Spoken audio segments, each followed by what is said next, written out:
Barry is the New York Times and #1 international best-selling author of 20 novels, and his books have been translated into 40 languages with 25 million copies in 51 countries. History is a prominent feature of his novels, and his research is unparalleled. Steve also happens to be both a Smithsonian and Disney aficionado, and we look forward to diving into those topics today. Steve Barry, welcome to Thriller Talk. Good to be here. I think it's the first time I've ever done this, like visually. Well, we're very honored then. Yeah, I think in the past we've always done this just audio only, right? That's correct. So it's about time we got to see your smiling face. Well, I have to stare at this green dot the whole time. Yes, you do. Yeah. It's the lessons we've all learned during the pandemic. So, Steve, I admire so much how you delve into your subjects you're passionate about.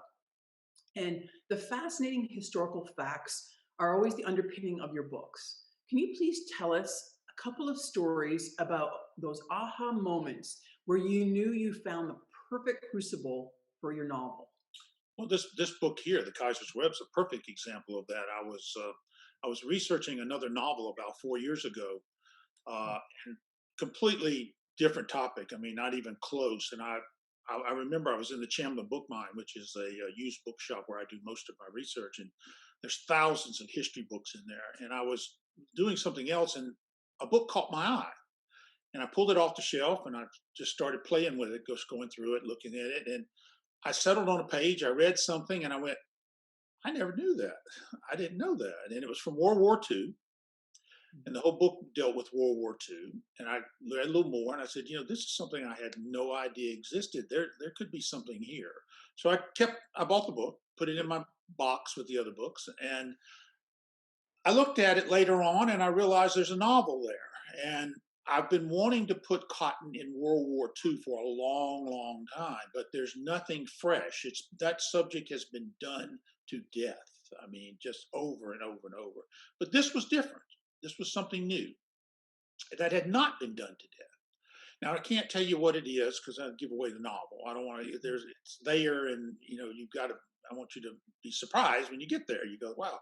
But it is interesting. It is real. All of my books deal with something from the past, something real that still has relevance today. And this is common. When I was walking through the Kremlin years ago, the lady was talking about the Fourth Rome, and I had no idea what she was talking about, the Fourth Rome. She explained it, and the Romanov prophecy was born.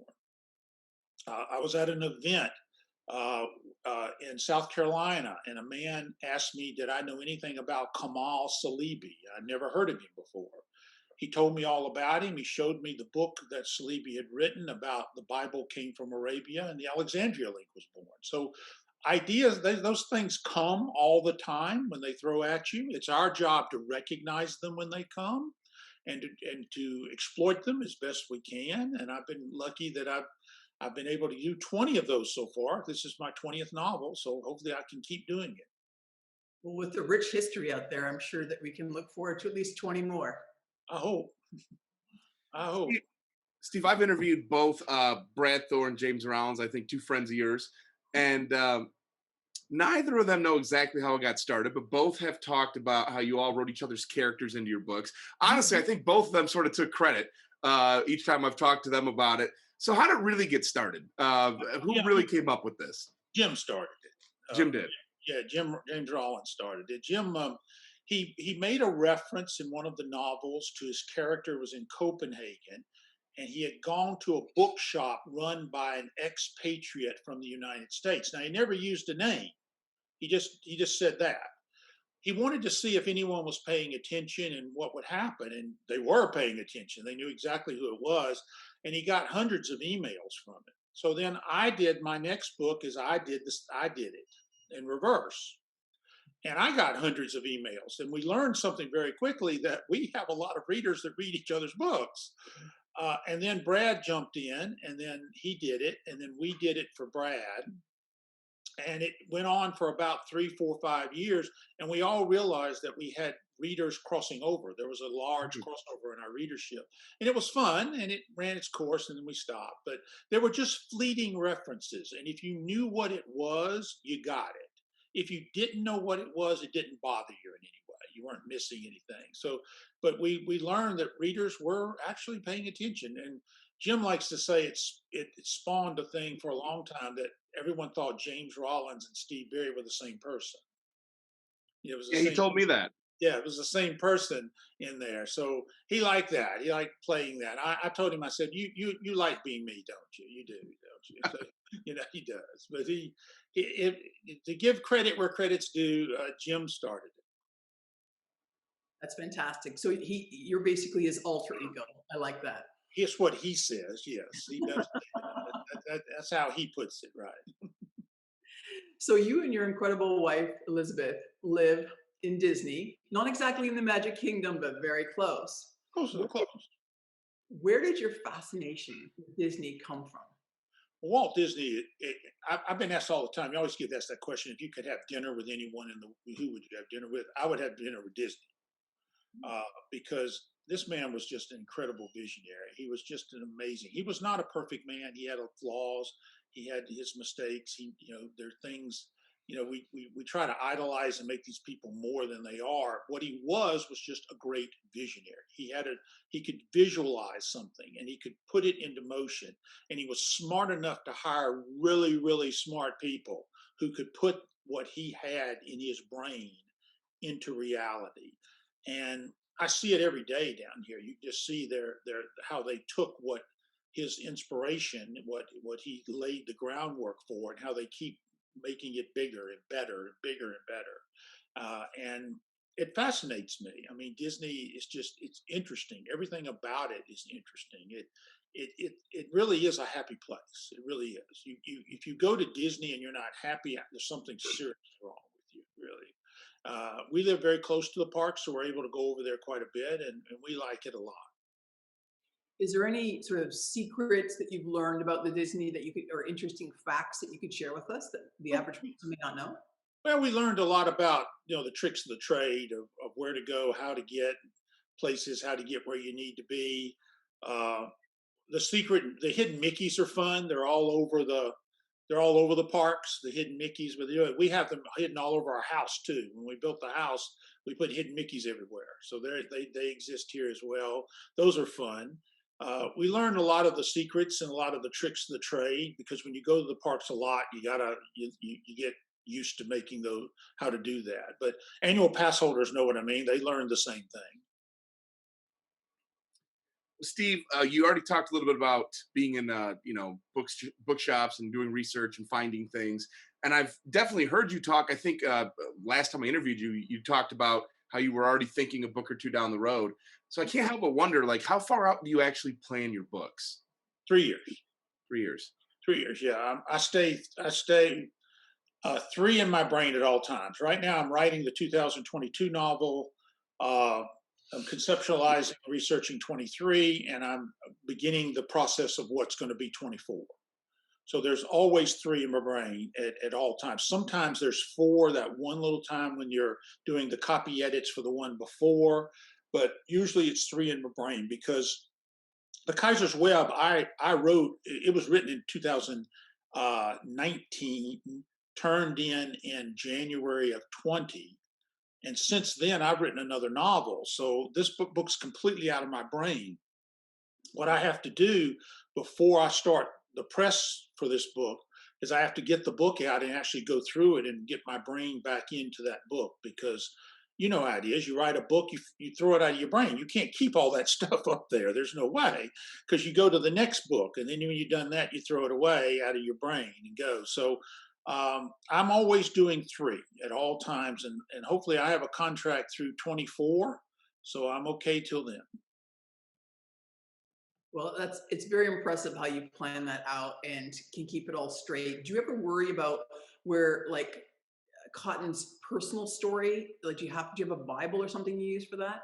Wish I did. I should have done that. I was told to do that by a lot of people who write it, and I didn't do it because I should have written down every little characteristic. What I do now is I go back and look. Sometimes I call folks who are really into the books and they know all the details and they can point me back to something because I just forget.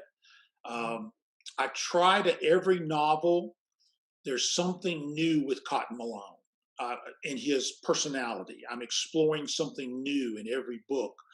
It's just one thing. In this book, it was a little unusual. It was him and Cassiopeia working together, not fighting, not fussing, not arguing, not at conflict with one another, literally a team working together. They love each other, they care for each other, and they're working together. I've never done that before. I've never actually had them do that before. They've always had some kind of stress here. So it was fun to have them work together and how they would work as a team. And I think readers wanted that. They've been asking me, please God, don't break them up and keep them together. And I like them together. As I've said many times, though, sometimes Cassiopeia can get in the way.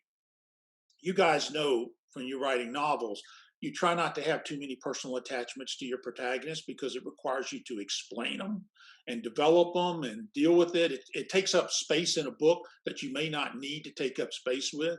So, sometimes having that as attachments. Cassiopeia comes about every other book. So she'll be in this one, she'll come back again in 20. No, she's not in 23. She'll come back again in 24. Looking forward to that. So you've been on the Smithsonian board, and I understand that you've had tours of secret places.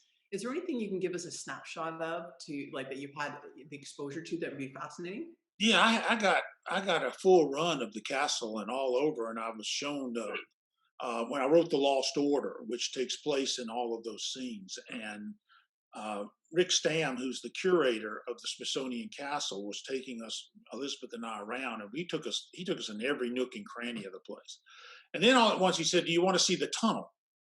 And I said, "Well, what are you talking about, tunnel?" I said, "Come, I'll show you." There's actually a tunnel from the Smithsonian Castle, which is here, and the Natural History Museum, which is here. And between those two is the National Mall. And there's a tunnel underneath there. And it was put there because the boiler for the heating system was in one building, and the tunnel allowed them to send heat to the other building. And if you'll go up there right now where there's snow on the ground, you will see a line all the way across that's melted because that ground is very warm. And it's not really a tunnel. They dug a trench, built a brick enclosed structure, then covered it back over again. But you can see the straight line where the warmth is. And the tunnel was cool. They don't really go in there very much. He says in the old days that it used to have a lot of rats, big rats down there. Not so much anymore. They keep it kind of cleaned out now. But he said it's not a place where we hang out. But in the novel, of course, I did have them hang out there. So that was one of the really neat things. And he took me all around. I went into all the museums and got a little of the back behind the scenes stuff where I was able to incorporate all that into the book. Well, that tunnel to me sounds like a perfect place for a heist movie. Anyways. Well, it was a good place for a murder too, because you could do things very, no one knew what you were doing there. I made the tunnel a little wider than it was. It's really tight. It's really, really tight down there. I'm not big with underground. I don't care for it too much. That would have bothered me getting down into that place. Well, this segues into my question perfectly. Which, by the way, the Lost Order is my favorite Cotton Malone book. My next question was: obviously, you're so known for your research. You've talked a lot about it already today, from secret societies to secret tunnels in Washington, D.C. And you post photos on social media too for people who haven't seen those. But how has COVID changed the way you're able to research your next book? Well, thank goodness I'd already done that before it hit. I'd already done all of that. It did change one thing. I was supposed to go to Romania in May for the 2024 novel, which is going to be set there, and I couldn't go. So we're going to go in 22. I think we're going to try to go in 22 and see, depending how things are then. So I wasn't able to do that research. Thank goodness for this book and next year's and 23, I'd already done it all. So that was good. But for down the road, yeah, it's a problem, but we should be back on the road in 22. I've never been to Romania. I wanted to go and see it because I want to set a novel there because that's not a locale you see many thrillers set in. Hmm. And I have a story I came across, something from history, something real, something that emanates out of World War One that's very interesting. And I'm going to weave this story with cotton with it. I just love the fact that you have endless story ideas because of the history connection. It was a brilliant concept you came up with, so kudos to you. So I know from personal experience that you're an incredibly gifted craft instructor, as well as a really savvy businessman. What advice would you give your younger self just starting out to help you with the craft and the business in this industry? Well, the number one thing I would have told myself is start sooner. Mhm. See, I was 35 when I wrote my first word. I was 47 when I sold my first word. So it was 12 years from the day I wrote my first word to the day I sold my first word. And those of you who know my story, I had 8 manuscripts, 5 went to New York houses. They were rejected 85 times. So it was a long process for me to get published. So I would have started sooner. I would have started at 25. Would I have made it then? Who knows? Probably not. I was not ready at 35, so I doubt I'd be ready at 25. But maybe I'd have got ready quicker. I don't know. So one thing I would tell people out there is, if you've got the little voice in your head and it's telling you to write, listen to the little voice and sit down and deal with it. I ignored it for 10 years. Mhm. Business wise, it's hard because the business when I started and the business now is not even close to one another. They don't even hardly, they would not even recognize one another. The two would have no connection to it. I started when books were sold in bookstores and there were hardcovers and then there were paperbacks and that was it. there was there was an audio was a little tiny thing, a little small thing. There were no ebooks. There was none of that stuff. There were no big box stores. Amazon had just come into light and was just beginning to sell books, and really, who cares? Nobody paid any attention to it. Nobody even realized what it was, to be honest with you. And it was a different world. Now, was it easier? Absolutely not. It's just as hard then as it is now. There's not. In fact, if I had to say, it might be a little bit easier today than it was then, because your entire way into publishing was through a New York publishing house. That was it. You go through a New York publishing house, or you don't go. You write one book a year. That's what you do. And so it was a different world for me. So I don't know if I could give myself any advice. The only thing I would probably tell myself, though, is I would say I needed to be more savvy to the business side immediately. Mhm. Um, I was very lackadaisical to the business of writing until about book 6, 5 or 6, maybe, yeah, maybe 5, 4, maybe 4 or 5, right after Templar. I got savvy to the business. I kind of was a little lackadaisical, a little bit lazy towards the business. And I got a wake up call from David Baldacci one day. He kind of kicked me in the butt, and I got smart, and I started learning the business of writing, and I still learn it today because it changes every hour. By the time we're through with this interview, there'll be something new that had already changed. So, but I thank goodness, David gave me that little kick in the butt one day. Yeah, it's really good to have friends and stuff. And I just wanted to mention, when I was talking to Peter James before, he said you tend, if you look at the bestseller lists, the people on it tend to be more established and mature. And the reason he feels is that you need life experience and also, to hone your craft before you become a bestseller. So going back to what you said about, starting younger, I agree. I mean, the more you can dive into it, the sooner that you can dive into it, the better, I think. Yeah, you learn faster. Again, I don't know for me because I wasn't ready at 35, so I don't think I'd be ready at 25. The business was different, in the 80s, so who knows? But I agree with Peter. Experience matters. The one book wonders, they come in, they make a lot of money, they do very well, but very, very, very few of those follow up with a second book. It's one and out. Now they make a gazillion dollars with the one, so they do a really good job with it. But I'm kind of like I'm not the hare, I'm the tortoise. Uh, slow, slow, slow. 20 books, build them up slow, and just keep going. And if I had to choose between the two, I think I'd take the slow and steady over the hare. Well, switching gears just a little bit, you write in such a cinematic way that it should come as no surprise that your fans have long been asking about a potential Cotton Malone movie or TV show on social media. Is there any chance that might one day happen? And who would be your dream casting choice to play Cotton? Well, we have it. It's option right now to producers, and they just talked with me the other day, and they're working on something. But I hear this a lot. You get this a lot. Something's working, something's in the works. Uh, it would be cool if it happened.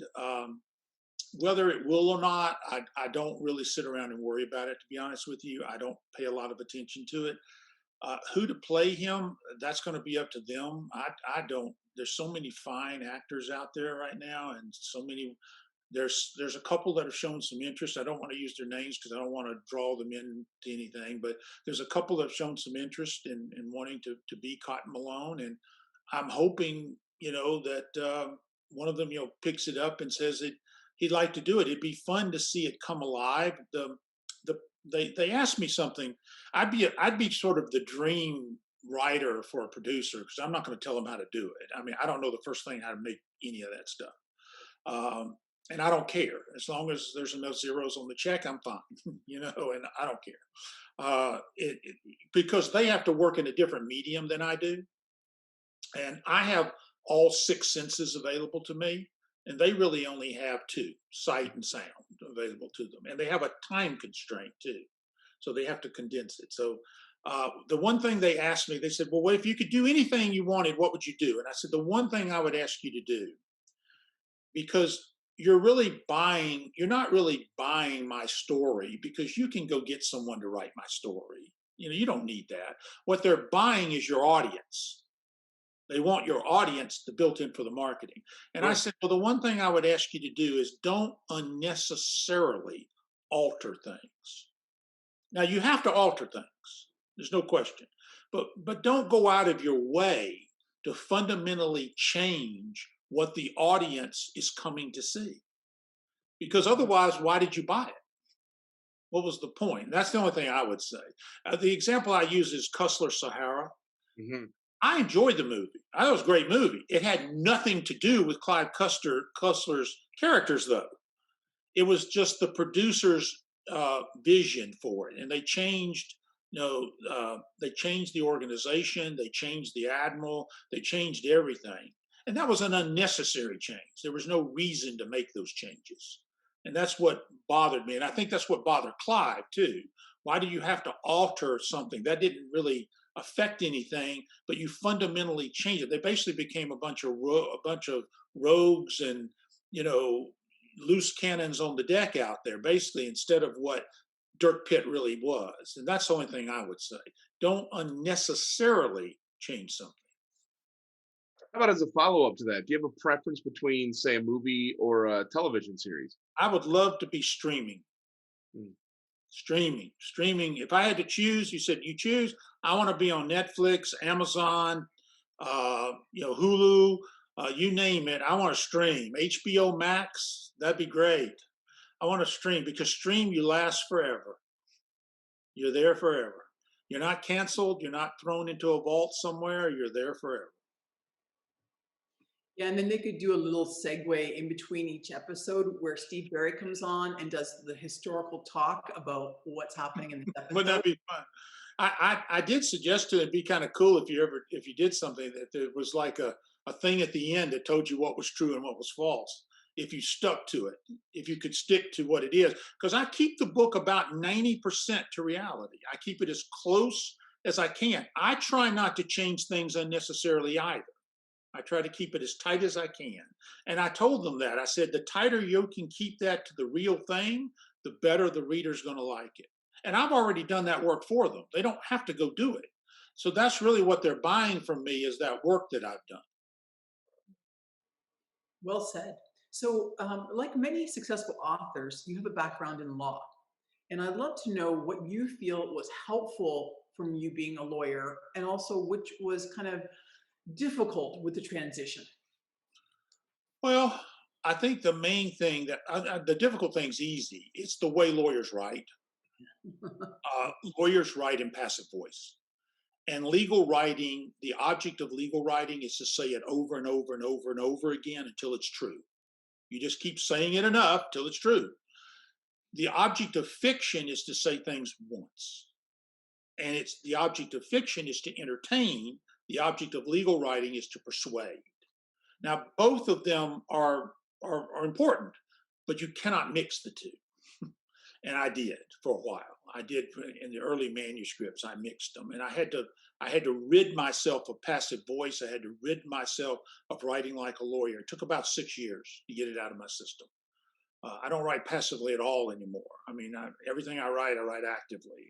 It's just a habit. I can't get out of it now. The good part might have been the dedication to the research, because in law you have to research things. You have to be, do your legal research and get to what you need to back up your argument. So I learned a lot from that. But being a lawyer, basically what it did was it spurred me on to write thrillers because I wanted to escape what I was dealing with every day. I was a divorce lawyer. I did thousands of divorces, criminal defense, you name it, in the courtroom. I did it. I saw people at their worst. So writing thrillers was a way for me to escape. And so it offered me the perfect reason to keep writing them, because I could actually get away from everything. Well, Steve, before we let you go, can you tell us a little bit about the Kaiser's Web and what should readers expect from this one? Well, there's surprises in here. You may think you've got it figured out about halfway through, and I actually wanted you to think that about halfway through. I actually wrote the book in such a way so you would think you figured it out halfway through, but you don't. There's a whole bunch of twisty turns. It's going to be fun to get the reviewer saying, "Well, I had it all figured out." Well, no, there's no way, because I didn't foreshadow anything that was coming. I kept that all pretty tight. It's a story where Cotton's going to go to some cool places that I've always wanted him to go to, and I'd like to go to too. South America and South Africa. I have not been to either one, but Cotton gets to go this time to those places, and it's a fascinating story about something that happened after World War II, particularly in southern Argentina and Chile, that I think readers are going to go like, wow, I had no idea. Now, this is not a book about Hitler surviving the war or anything like that. Just the opposite of that. Hitler is dead. He's gone. But it is about someone else who was in the Fuhrer bunker on April 30th, 1945. Someone else who we know nothing about what happened to. We don't have a clue what really happened to him. And this person is very important in the concept of World War II and in the concept of the Kaiser's Web. So I was trying to be as vague as I can and tantalizing as I can here. Pretty good pitch. I'm not going to lie. I mean, I think I got my copy. I can't wait to go dive in and start it now. I hope you like it. I had a lot of fun writing it. As I said, I've been wanting to do this subject matter for a while, so it was fun.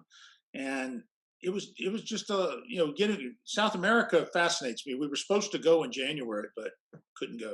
So there's another trip that went gone, but we'll get there. Perfect. Well, Steve, we can't thank you enough for sharing your insights and advice with us, and we're excited to help promote the Kaiser's Web and find out exactly what happens reading to the end. Thanks for joining us, and hope to see you again soon. Thank you so much.